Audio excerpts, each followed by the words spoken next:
এটা কর্ণ শুনলে মোর মুর ভিতরটা গুলমাল হয়ে যাচ্ছে। শ্বশুরে চিয়া চিয়া ছোয়া জুড়ে শ্বশুর কর গাল চিপলে গুরস বাহারবা ইমানে মোরে মতে 8 বছরে মারবে। বনিহান দিনু তুমি দুই লোক বোঝা বাঁধে নেই করিছিল। এক বোঝা ঘরে পুଅ হয়েছে এটা ফের এক কোষ রোজার শত্রু বুয়ার পরে কুষ্ঠ বলরাম কুষ্ঠ বলরাম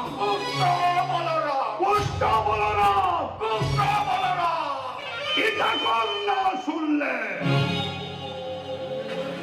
মোর মুর ভিতরটা গুলমাল হয়ে যাচ্ছে। শ্বশুরে চিয়া চিয়া ছোয়া জুড়ে শ্বশুর কর গাল চিপলে গুরস বাহারবা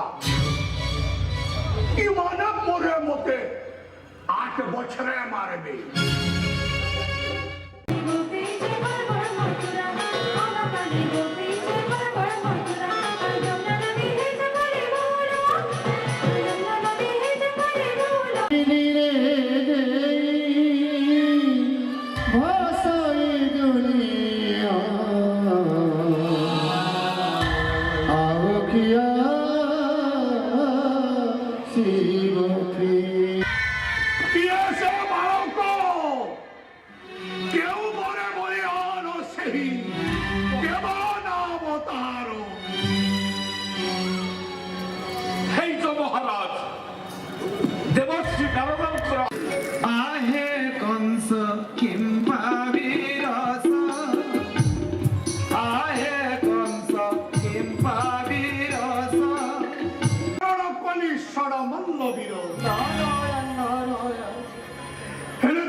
আহু নাই বড় পুতনা সুন্দরী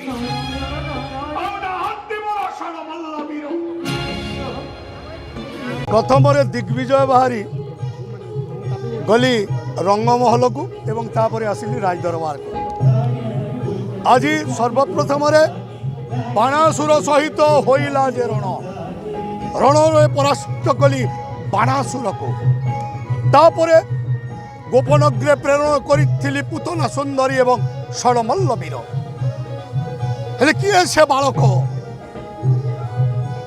সামান্য এক দুগ্ধপোষ্য শিশু হস্তে আজি নিহত হেলে পুতনা সুন্দরী এবং ষড়মল্ল বীর। তাপরে কহিগলে দেবর্ষি নারদ সপ্তম গর্ভ সন্তান যে অদৃশ্য হয়ে যাইছিলা জন্ম নেইছি বলরাম রূপে এবং অষ্টম গর্ভ সন্তান হেউছি শ্রীকৃষ্ণ।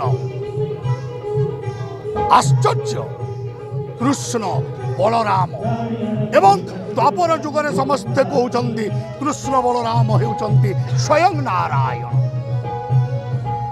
তেଣୁ ଦେବର୍ଷି ନାରଦଙ୍କ ବାକ୍ୟ ଅନୁସାରେ ଆସନ୍ତାକାଲି ରାଣୀ ପଦ୍ମାବତୀ ମୋର କରିବେ ଧନଶ୍ରୀ ଓଷା।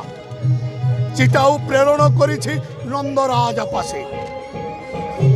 ধনশ্রী ওষারে লাগে লক্ষে ভার পদ্মপুষ্প। চিটাও পাইলে সেই নন্দরাজা রামকৃষ্ণ বেণী ভাইଙ୍କୁ পদ্ম ফুল আনিবা পাই পঠাইব কালেন্দ্ରୀ হ্রদକୁ। ଆଉ କାଲେନ୍ଦ୍ରୀ ହ୍ରଦରେ ଅଛି କାଳୀନାଗ। পদ্ম ফুল আনিବାକୁ গলে কৃষ্ণ বলরাম নিশ্চয় কালীনাগ দংশন করিব কৃষ্ণ বলরাম।